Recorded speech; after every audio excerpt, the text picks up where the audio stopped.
What is up, Goifs and Gooners? We are back with the honest set review for the black cards of Tarkir Dragonstorm. As always, if you're enjoying the content on the channel, please feel free to subscribe, as it is a free way to help support us and let us know we're going in the right direction. But more importantly, if you dissent or have any differing opinions about the cards that I talk about in this set review, please go ahead and comment them down below. And without further ado, let's get into the review. First up, we have Abzan Devotee, 1 in a black dog cleric. It is a 2/1 with the text, pay a colorless, add white, black, or green, activate only once per turn, and then it has pay 2 in a black, return this card from your graveyard to your hand. So this is telling me that we really only want this card if our mana is kind of bad, or if we're getting payoffs for cards leaving our graveyard. So if you have a sacrifice outlet and you can keep sacrificing this card and then recurring it again, sure, it's going to be 5 mana every turn, but if you have some really good payoffs, it could be worth to do this over, especially in the late game when there isn't too much going on. This can help you grind if you've built your deck correctly.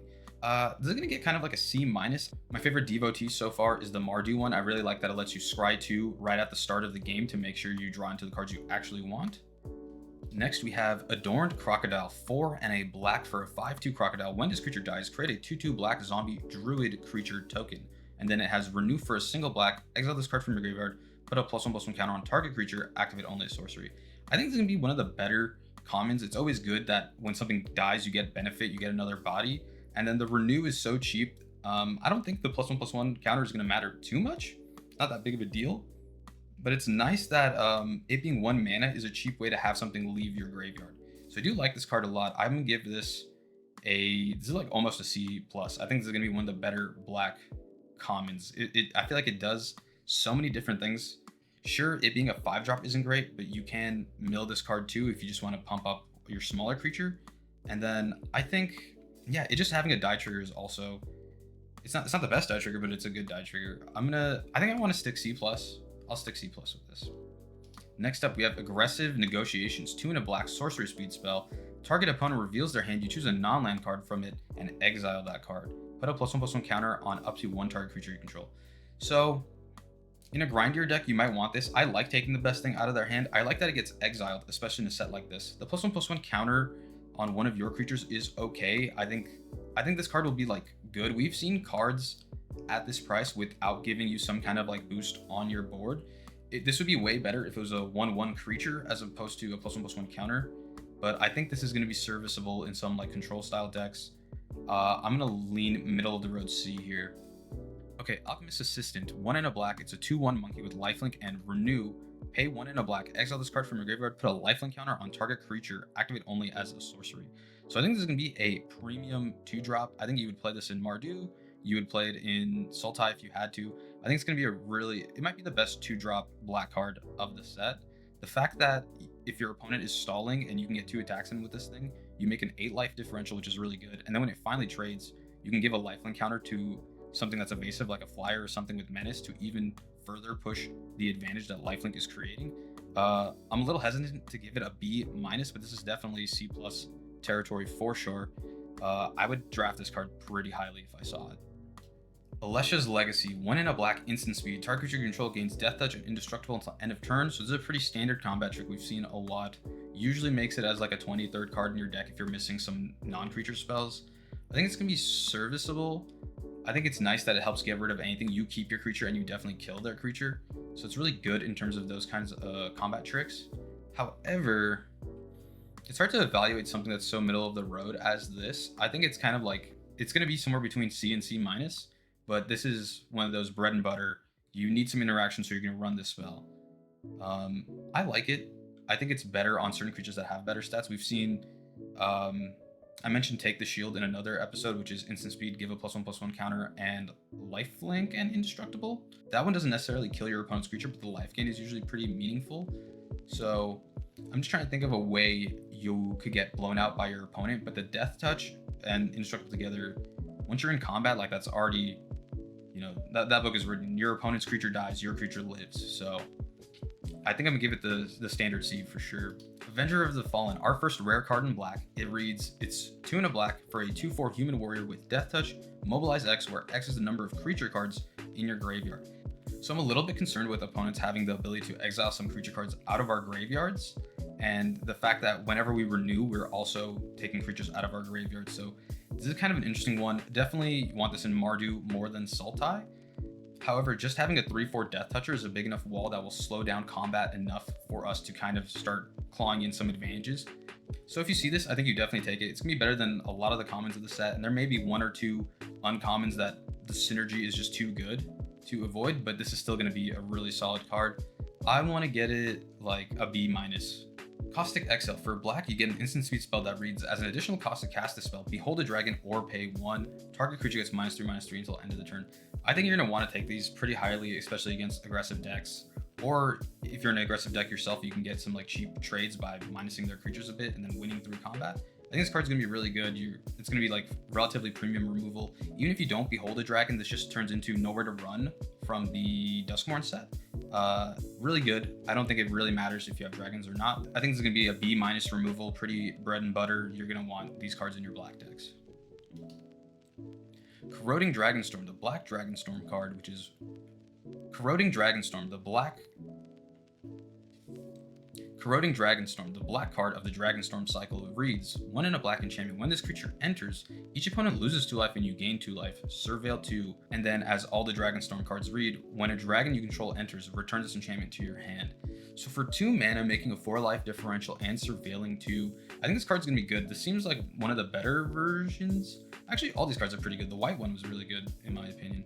But at 2 mana to make a 4 life differential and surveil 2, especially if you're in like a graveyard-esque strategy, is gonna be really good. So if you build around this right, this is definitely like a B minus. But if you just put it in any deck, like I wouldn't put this in my aggressive decks. Yeah, I would say this is a build around B minus. You definitely need to put this in a grindy deck that is trying to play the late game. Okay, Cruel Truths. For 3 in a black, you get an instant speed spell that reads, surveil 2, then draw 2 cards, you lose 2 life. Okay, I think you only really play this in like a Dimir control shell that you're trying to go into Sultai with, maybe. Usually cards like this, they're great in the late game because really you get to look at like 4 cards if you want. If you see a card you like, you leave it on top. If you'd rather bin one of them, you get to take a look. Cruel Truths. For 3 in a black, an instant speed spell that reads, surveil 2, then draw 2 cards, you lose 2 life. Like we've seen these effects a lot before, but being able to surveil before actually drawing those cards is pretty huge. However, I'd really only play this in a control style deck where you're getting into the late game and you just need to draw a little bit more gas or get a little more top end after denying or slowing your opponent down. Cards like these definitely have their place, but you definitely shouldn't really play them in a mid-range style deck. In a mid-range style deck, you want like some little card advantage happening from your creatures and not taking a turn off to cast a spell like this. So I'm going to give this kind of a C minus, but it will have its place in control deck. So kind of like for control deck, I would give it a C. It's going to make it as like your 23rd card. Delta Bloodflies. For 1 in a black, you get a 1/2 insect with flying. Whenever this creature attacks, if you control a creature with a counter on it, each opponent loses 1 life.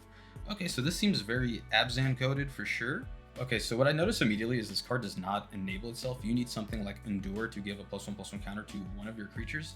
And then even when it's on, what basically happens is this becomes a 2/2 flyer for 2. So yes, it is above rate, but you really want an aggressive deck that is really keyed into this +1/+1 counter synergy. Other than that, it's kind of like, you might play this if you're short on 2 drops, but I think this is going to be a standard in the middle of the road C. I don't think there's too much complexity to this card. Desperate Measures. For a single black, instant speed, target creature gets +1/-1 until end of turn.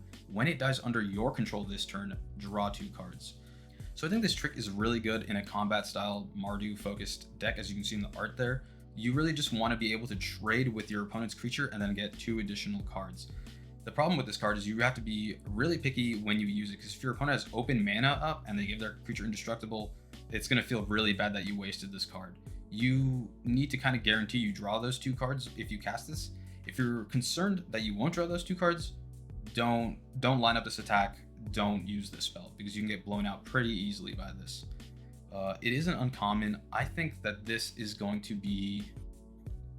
So I think this card is a pretty average C to C+.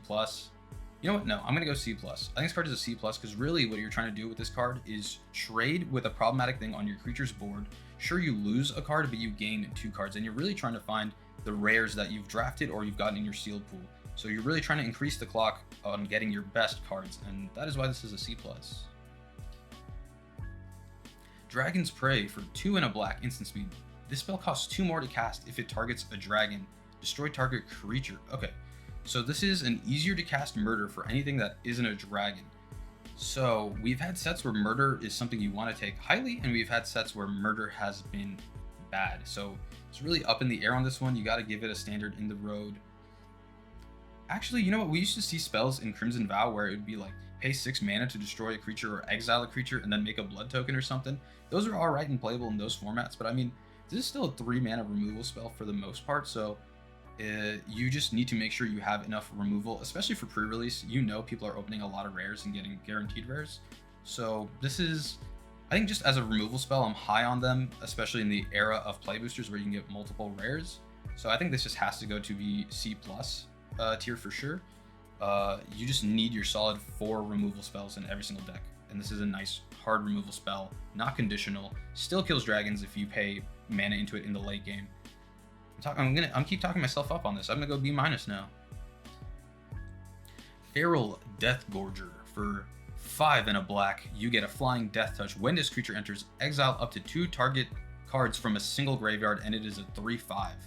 Initially, I thought this card was a little overcosted, but having a 6 mana 3/5 flying death toucher, I think the appropriate rate would be 5 mana for this, but since it has this additional text of being able to exile 2 cards from a single graveyard, I think it's gonna be really good in exiling some of the renew cards that your opponents have in their graveyard, or you can hit cards with Harmonize, which is basically taking another card out of your opponent's hand.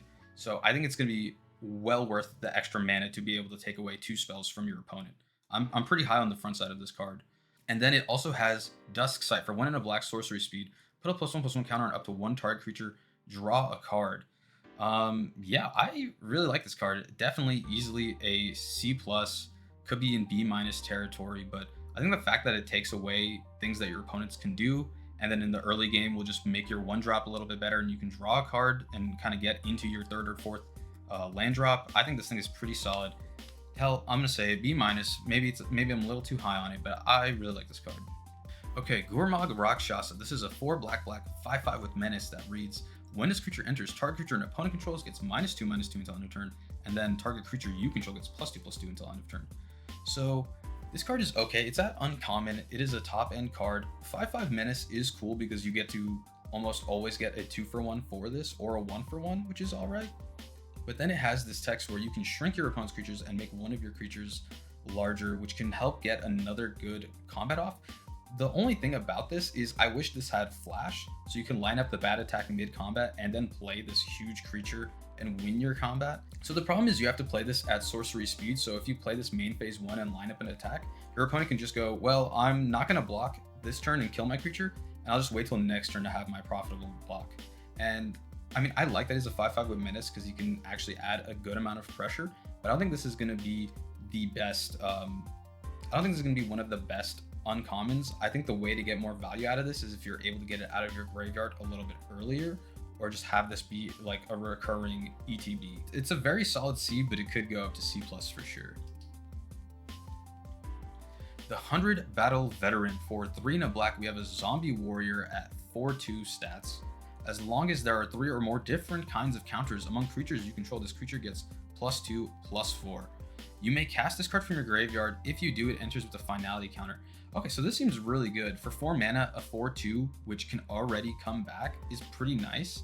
And then if you're in Abzan and if you've been building out all these different counters, it will become a 6/6. That's pretty interesting. I mean, on its own, to me, this is 2 cards stapled into 1 already just because of that finality counter text. I think I would be fine playing this even without having 3 different counters. Like, I don't need a 6/6 for 4 mana. That's good. But a 4 mana card that I can just play twice, that's a 4/2, I definitely don't mind playing that. The fact that 1 card can eat 2 of my opponent's creatures, I think is great. Okay, so I'm giving this card a B-. I really like it. The fact that you can play it twice and maybe block 2 creatures your opponents have is great, but if you build it right and you have those cards that care about cards leaving your graveyard, I think this is just going to be a sweet cherry on the top for this card, and I'd be super happy to draft this pretty high. Kintree Nurturer. For 2 and a black, we have a 2/1 human druid with lifelink. When this creature enters, it endures 1. So when it enters, you can choose to either get a 1/1 spirit, or you can give this a +1/+1 counter. So I really like this card because if you have a 3/2 lifelinker and you're able to do a combat trick once this is able to attack and get a profitable attack, and maybe getting even another profitable attack with this, making 6 damage worth of lifelink is huge because that's like a 12 life differential. I'm giving this a solid C+. I think it's a good uncommon. Sure, it's a little filler, but if you play it right and you really stretch that lifelink advantage, you're going to be having an easier time because your opponent will have to be less aggressive with you in the long run. All right, Krumar Initiate. For 1 and a black, we have a 2/2 human cleric with X black tap, pay X life. This creature endures X. Okay, so you can tap this and pay life to make another creature. That's pretty good. It's better if you have some lifelink, like I mentioned before.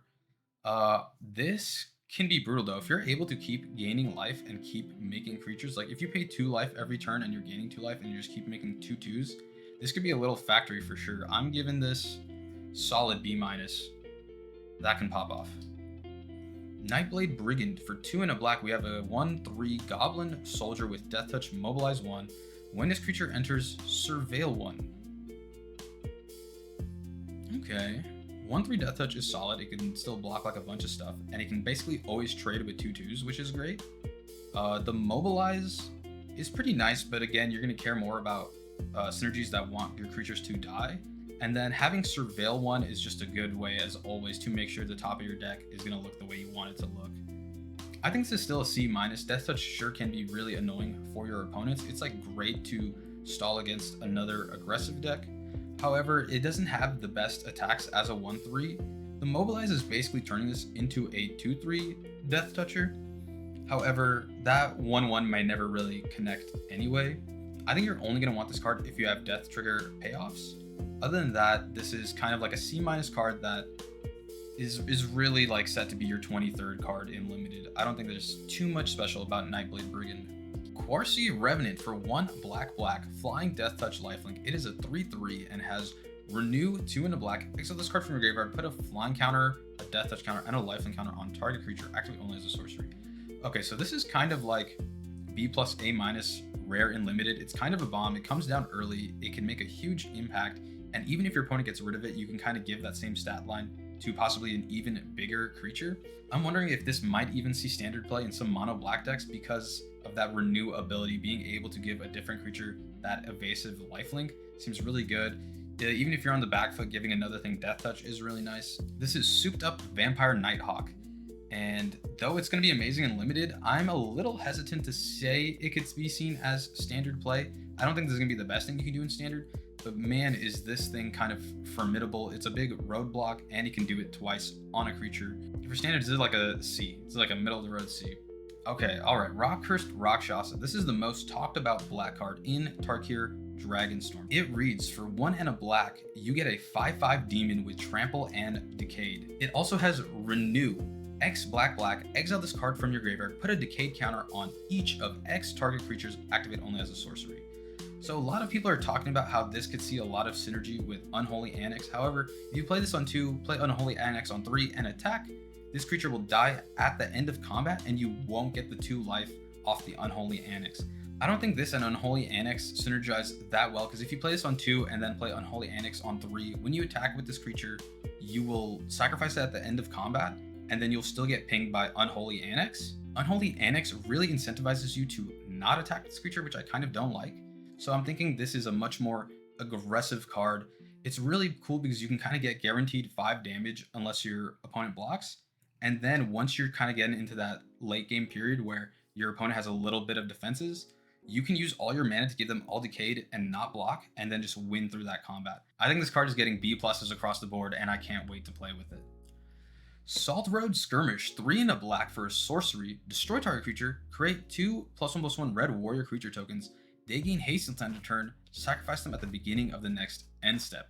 This is really interesting. So this costs 1 more than murder, but you might possibly get 2 damage off of it. So I don't love that you have to either attack or have these creatures die by the end of the turn. If you were able to keep them, this card would be so broken you might even see it in standard.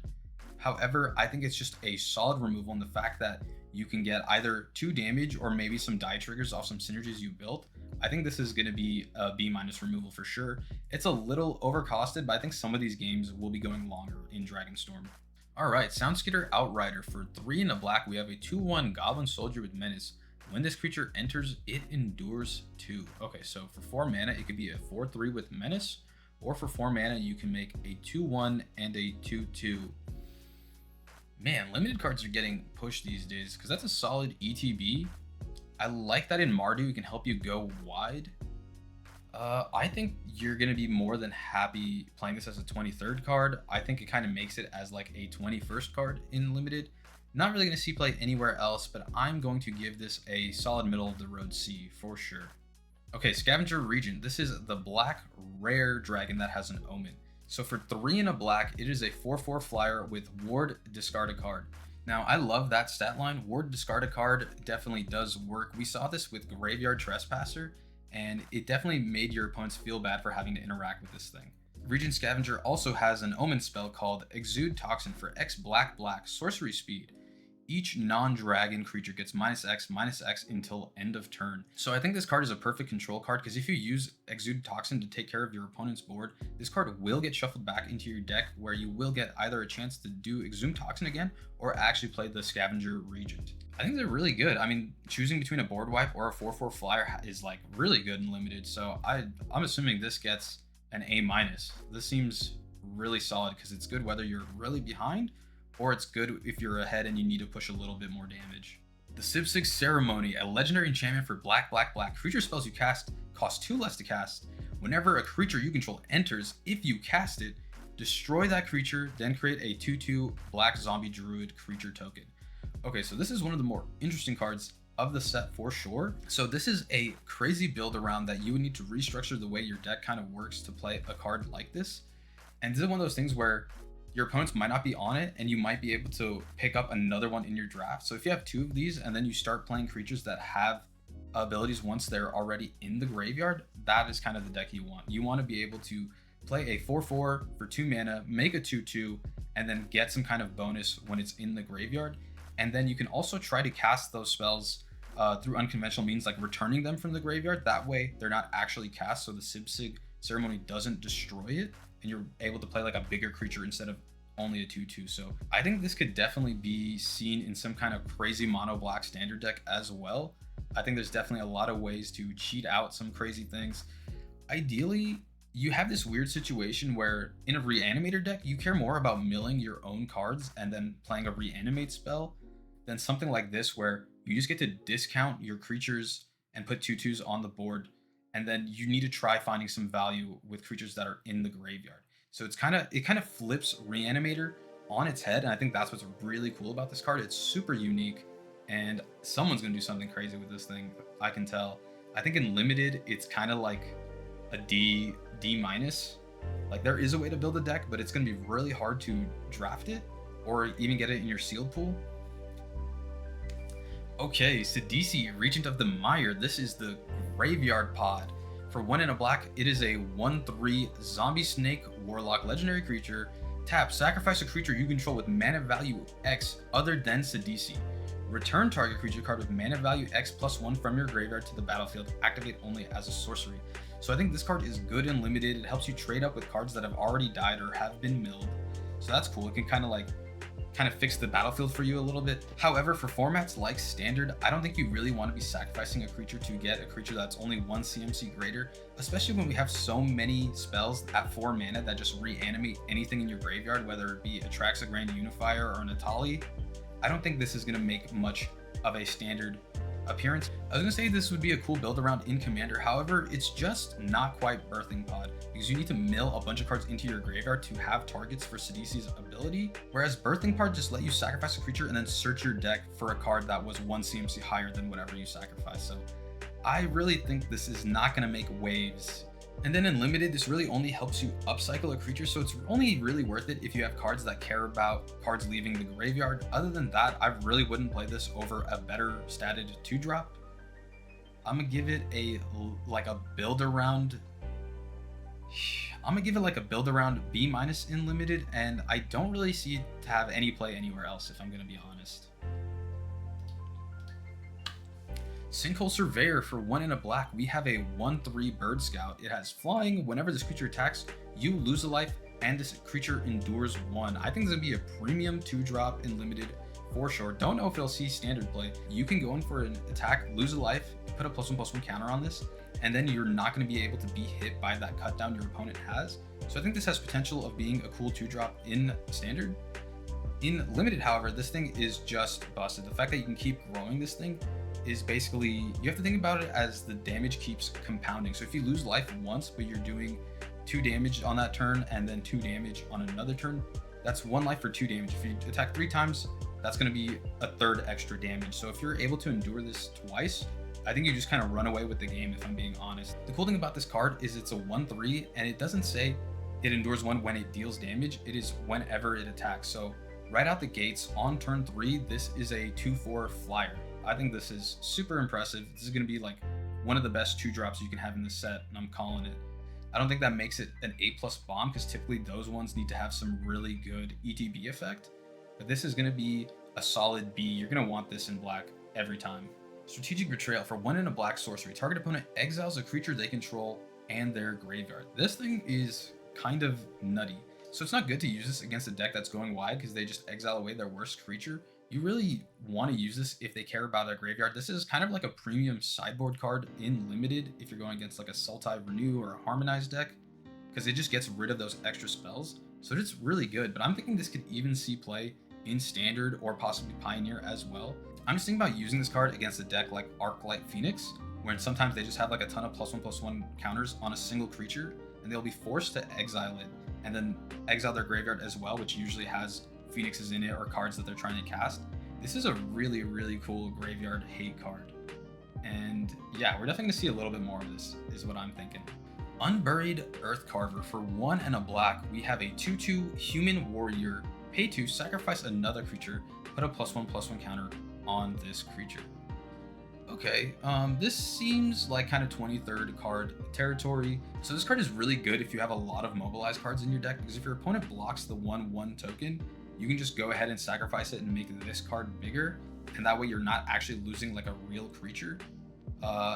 It's gonna be solid and mobilized, but like not much else is kind of what I want to say. I would give it a middle of the road C. Ooh, Unrooted Ancestor. It's an uncommon, 2 in a black. It's a 3/2 Spirit Cleric, and it has Flash.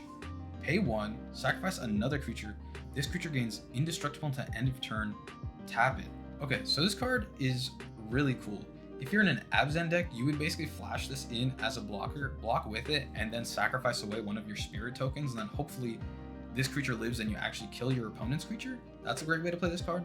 And then you can even play it in Mardu a little bit if you want to be really aggressive and just keep attacking with this guy. And then if you have any kind of mobilized triggers that are getting blocked anyway, you would just sacrifice those tokens again to make this indestructible, so you can almost have an indestructible attacker every single turn. Maybe some interesting combat tricks to give it death touch or something. I think this card is really cool. I'm gonna give it a C+. In the right deck, it's gonna feel like a B- for sure. Across the board, if you build this thing right, it just has indestructible, which is really awesome. Venerated Stormsinger. For 3 in a black, we have a 3/3 Orc Cleric, mobilize 1. When this creature or another creature you control dies, each opponent loses 1 life and you gain 1 life. Okay, this is the all-star of the limited format. This is probably the best black card in the limited environment, is what I'm thinking. A 3/3 that's just a good blocker and then keeps sending out these like little mobilized guys is gonna be great. I think it's interesting because what this card reads to me as is you're spending the first 3 turns kind of being aggressive, and then you put this guy down and you can kind of slow down your game because you know you have some semblance of inevitability with this strain trigger. Your opponents are really gonna have to answer this card. This is definitely gonna be like a build around B+ is what I'm giving it. And it's kind of like another effect to throw in your commander deck too if you're playing Aristocrats. Like you're gonna want to just pick this up for like 25 cents before it becomes like a $3 thing like Blood Artist. Thank goodness they reprinted Blood Artist though. Ooh, Whale of War, 3 in a black instant speed, choose 1. First mode, creatures target opponent controls get -1/-1 until end of turn. And then the second mode is return up to 2 target creatures from your graveyard to your hand. This is gonna be pretty premium. I like that it works when you're ahead. It can help shrink your opponents. And then if you're a little bit behind, it helps refill your hand with actual creature cards. Maybe they're creature cards with like good ETBs. I'm giving this a B- for sure. B- in limited. Not so sure if this will see any kind of constructed play. I think typically putting 2 cards from your graveyard into your hand is really medium. We did see Back for More from Wilds of Eldraine. If you want an effect like this, you're basically just going to play that card instead. A worthy cost. Single black for a sorcery. As an additional cost to cast the spell, sacrifice a creature, exile target creature, or planeswalker. This is one you guys are going to want to stock up on, whether it's for Pauper or something. Alright, so this is going to be a great card in Limited. I've realized that Mobilize tokens only really die at the beginning of the end step, so if any of them live through your combat, you can just sacrifice them away anyway and get rid of some really problematic stuff in your opponent's field. And then even if they have Renew or something, they're getting exiled, so they can't really use this anyway. I like that it targets planeswalkers too. This thing is kind of nutty. This is like, I feel like it's like Bone Splinters like on steroids. The fact that it's exiled is huge, especially in a graveyard set like this. It's a kind of premium removal, but you definitely want to be in a deck that can generate some tokens. So I want to give this like a B-. The fact that you can get rid of a 6/6 flyer for just sacrificing a 1/1 is crazy, and the fact that it's only 1 mana to do that is wild. Yeah, I don't know what else needs to be said. This thing is a premium removal spell through and through. Okay, Yathan Tomb Guard. For 2 and a black, we have a 2/3 human warrior with menace.